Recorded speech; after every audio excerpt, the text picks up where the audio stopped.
कंगाल पाकिस्तान के पास है तो वैसे कुछ भी नहीं, तो वो हमेशा ऊपर वाले का नाम लेकर देश चलाने की बात करता है। लेकिन जंग लड़ने के लिए सिर्फ हौसला नहीं बल्कि दिमाग की भी जरूरत होती है।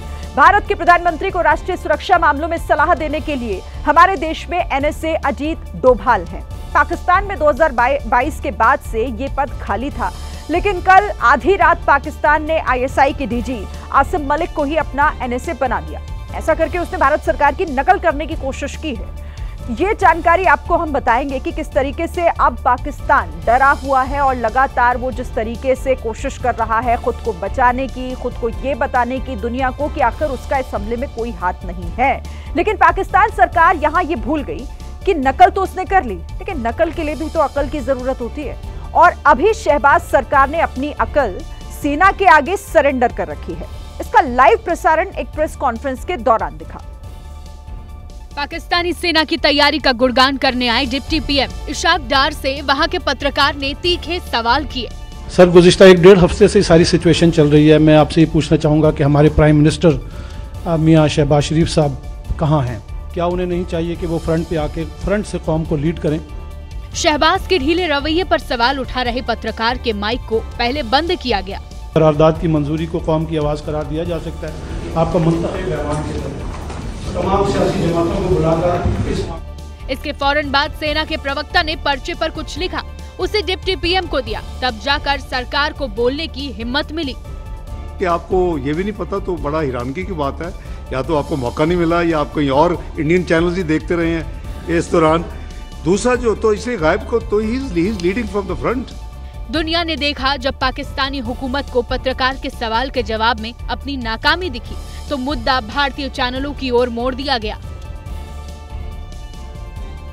दुनिया के किसी भी बड़े देश ने पाकिस्तान के समर्थन में बयान नहीं दिया है, जबकि पहले बातचीत से सुलह करने की वकालत करने वाला अमेरिका अब भारत को समर्थन कर रहा है। आतंक पर इशारों में पाकिस्तान को चेतावनी दे चुका है। यानी अगर सहयोगी देश नहीं कहते तो पाकिस्तानी पहले भी हमला कर सकते थे। The world leaders have been speaking to in the last few days after this incident, who have been requesting for the exercise of restraint. अपने सहयोगियों का हवाला देकर शांति की बात करने वाला पाकिस्तान कह रहा है कि वो कभी आगे से हमला नहीं करेगा। Pakistan will not be the first one to resort to the any escalatory move. खुद को जिम्मेदार देश के तौर पर प्रोजेक्ट करने वाले पाकिस्तान ने ही सबसे पहले खुद को न्यूक्लियर पावर बताते हुए धमकी देने की कोशिश की थी। इसका जवाब दिया जाएगा, हम एक न्यूक्लियर पावर भी है। हालांकि अब तक उसका न्यूक्लियर पावर वाला भूत भी उतर गया होगा। तो देखिए, जिस तरीके से पाकिस्तान अब अलग थलग पड़ता हुआ दिखाई दे रहा है, उसके समर्थन में इक्का दुक्का देश को अगर छोड़ दिया जाए तो किसी ने कोई बड़ा बयान नहीं दिया है, बल्कि लगातार जिस तरीके से उसे ये बताया जा रहा है कि आतंक की जो दुकान उसने खोली है उसे बंद करना होगा। इशारों में पाकिस्तान को चेतावनी दी जा चुकी है। कल देर रात अमेरिका ने भारत के विदेश मंत्री डॉक्टर एस जयशंकर और पाकिस्तान के प्रधानमंत्री शहबाज शरीफ से अलग अलग बातचीत की। भारत से बातचीत में विदेश मंत्री मार्को रूबियो ने भारत को अमेरिका का नजदीकी साझेदार बताते हुए आतंक के खिलाफ लड़ाई में साथ रहने की वकालत की, जबकि पाकिस्तान को सख्त लहजे में हमले की जांच में सहयोग करने को कहा। उधर पाकिस्तान को जब अमेरिका से बात करने का मौका मिला तो उसने यहाँ भी अपने आप को गिड़गिड़ाते हुए बेगुनाह साबित करने की कोशिश की। खबरें हैं कि शहबाज अमेरिका को गिनाने लगे हैं कि जी हमने तो आतंक के खिलाफ लड़ाई में 90,000 लोगों को खोया, 12 लाख करोड़ का नुकसान भी हो गया।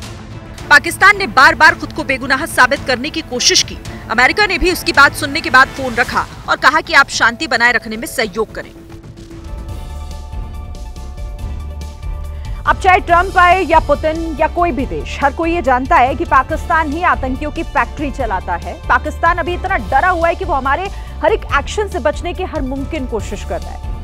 जैसे हमने अपना एयर स्पेस उसके लिए 23 मई तक बंद कर दिया, तो उसने पहले से बंद अपने एयर स्पेस में हमले के डर से जैमर लगा दिए हैं।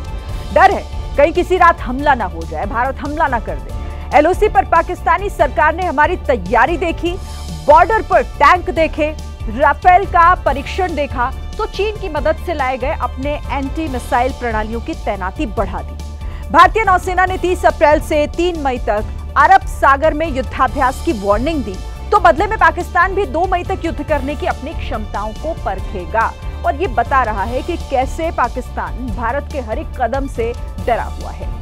देखिए, अरब सागर में भारत ने INS विक्रांत और INS सूरत से मिसाइल दागी तो डर के मारे पाकिस्तानी नेवी का चीफ नावीद अशरफ अपने सैनिकों की हौसला अफजाई के लिए पहुंचा और उन्हें जंग के लिए तैयार रहने को कहा।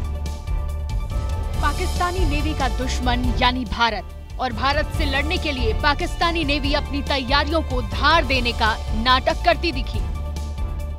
ये पाकिस्तानी नेवी की ताकत का कोई परीक्षण नहीं था, ये बस खुद के बचाव की कोशिशें थी, क्योंकि उससे पहले भारतीय नेवी ने अरब सागर में मिसाइल दागकर पहले ही पाकिस्तान की हवा टाइट कर दी थी।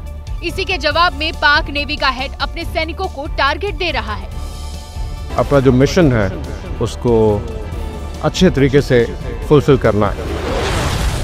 प्रोपेगेंडा फैलाने में माहिर पाक फौज को समझना चाहिए कि भारतीय नेवी के पास 233 जहाज है, जबकि पाकिस्तान के पास सिर्फ 121। हमारे पास 2 एयरक्राफ्ट कैरियर हैं, उनके पास एक भी नहीं। हमारे पास 13 डिस्ट्रॉयर हैं, उनके पास एक भी नहीं। हमारे पास 18 सबमरीन हैं, उसके पास सिर्फ 8 हैं। कल को जंग हुई तो भारतीय नेवी के आगे पाकिस्तान अपने दम पर तो एक दिन भी नहीं टिक पाएगा। पहलगाम हमले के बाद भारत और पाकिस्तान ने अपने अपने एयर स्पेस दूसरे के लिए बंद कर दिए। इसका मतलब ये हुआ कि भारत के विमान पाकिस्तान की वायु सीमा से होकर नहीं गुजरेंगे और ना ही पाकिस्तान के विमान भारतीय वायु सीमा का इस्तेमाल कर पाएंगे। इस फैसले से दोनों देशों की एयरलाइन कंपनीज को तगड़ा नुकसान होगा, क्योंकि अब दोनों देशों के विमानों को लंबा और घुमावदार रास्ता तय करना होगा। एक रिपोर्ट के मुताबिक पाकिस्तानी एयर स्पेस बंद होने की वजह से भारतीय एयरलाइंस के उड़ान समय में औसतन 1 से 1.5 घंटे की बढ़ोतरी हो जाएगी, जिसकी वजह से भारतीय एयरलाइंस को हर हफ्ते 77 करोड़ रुपए का अतिरिक्त खर्च उठाना पड़ सकता है। खासतौर पर यूरोप और अमेरिका जाने वाले विमानों का सफर लंबा और महंगा भी हो जाएगा। इसके साथ इसी तरह पाकिस्तानी एयरलाइंस के दक्षिण एशियाई देशों का सफर महंगा साबित होगा। इस्लामाबाद से कुआलालंपुर की उड़ान अभी 5.5 घंटे में पूरी होती है, जो भारतीय एयरस्पेस बंद हो जाने के बाद अब 8.5 घंटे में पूरी होगी और इसीलिए ये दोनों ही देशों के लिए नुकसानदेह और महंगा भी साबित होगा। देखिए, पहलगाम आतंकी हमले के बाद से पाकिस्तान हर रोज भारत के खिलाफ सोशल मीडिया पर झूठ फैलाने का काम कर रहा है। ये सब पाकिस्तान की खुफिया एजेंसी ISI की देखरेख और उसी के आदेश पर किया जा रहा है। पाकिस्तान के झूठ की शुरुआत हुई 25 अप्रैल से, जब मर्द आजाद नाम के बॉट हैंडल से एक वीडियो पोस्ट किया गया। इसमें ये कहा गया कि भारतीय सेना का एक सैनिक अशोक कुमार दावा कर रहा है कि पहलगाम हमला खुद भारत ने कराया और पाकिस्तान का इसमें कोई हाथ नहीं है। मर्द आजाद की प्रोफाइल फोटो ही इसके पाकिस्तानी सेना और ISI के होने की गवाही दे रही है। वीडियो में मौजूद शख्स की तहकीकात करने पर सामने आया कि जिस शख्स को भारतीय सेना की ड्रेस पहनाकर ISI ने झूठ फैलाया था, उसका असली नाम डॉक्टर मलिक कंजी है और वो कराची का रहने वाला है। 25 अप्रैल से 30 अप्रैल तक पाकिस्तान से भारत के खिलाफ करीब 91 झूठ सोशल मीडिया पर फैलाए गए। एक झूठी पोस्ट को वायरल करवाने के लिए 128 बोट अकाउंट्स का सहारा लिया जाता है और ऐसे 6 बोट अकाउंट्स हैं जिनके हजारों फॉलोवर्स हैं। हर बार झूठ सबसे पहले इनके पोस्ट से ही फैलता है। ISI की तरफ से सोशल मीडिया पर फैलाए जा रहे झूठ को पाकिस्तान के टीवी चैनल चला रहे हैं, उनके अखबार छाप रहे हैं। सोशल मीडिया एक्स पर ये झूठ ISI के अकाउंट्स फैला रहे हैं, जबकि पाकिस्तान में एक्स 2024 से बैन है।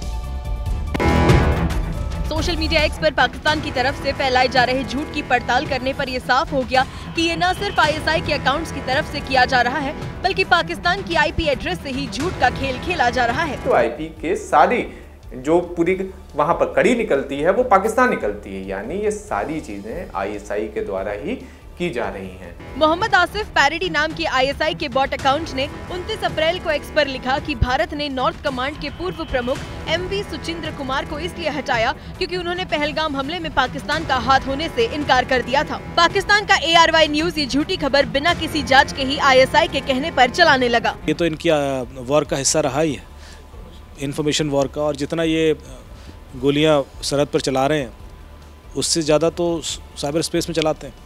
पाकिस्तान के इसी झूठ पर लगाम लगाने के लिए केंद्र सरकार ने उसके कई YouTube चैनलों पर प्रतिबंध लगा दिया है। देखिए, ये तो साफ है कि पाकिस्तान झूठ का सहारा लेकर अपने नापाक इरादों को अंजाम देता रहा है। पहलगाम हमले को लेकर भारत से तनाव के बीच पाकिस्तानी सेना ने आर्मी चीफ आसिम मुनीर से जुड़ी हुई फर्जी खबर उड़ा दी है। पाकिस्तानी मीडिया ने इसी वीडियो को नया बताकर बुधवार को दिन भर चलाया। वीडियो में Pakistani army chief Asim Munir LOC पर बंकरों का मुआयना करते दिख रहे हैं। वीडियो में आसिम मुनीर पाकिस्तानी सैनिकों से मुलाकात करते दिखे।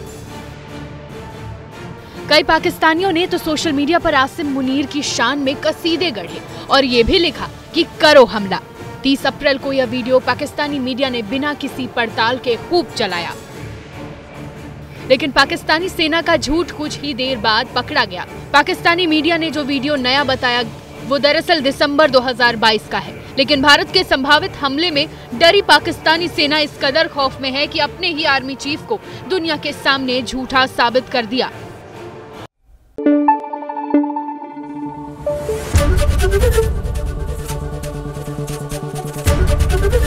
एबीपी न्यूज आपको रखे आगे।